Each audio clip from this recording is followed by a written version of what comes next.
Hello guys, good morning. তো আজকে আমি একটা সকাল সকাল একটা ভিডিও নিয়ে আইলাম।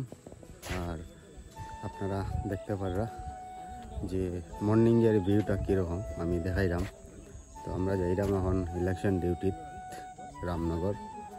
আর মর্নিং ভিউটা আমি দেখাইলাম আমরা ভিলেজের কীরকম। তো এই চেক করো, এটা হইল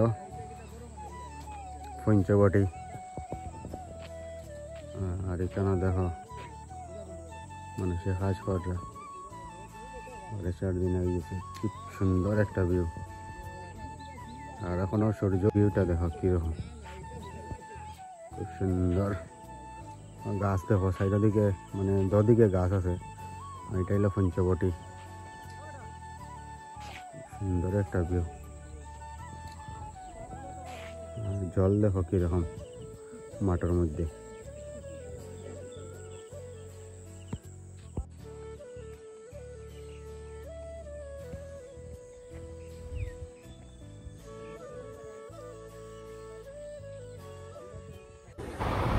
এটা দেখতে পারলা, এটা হইলো রামনগর।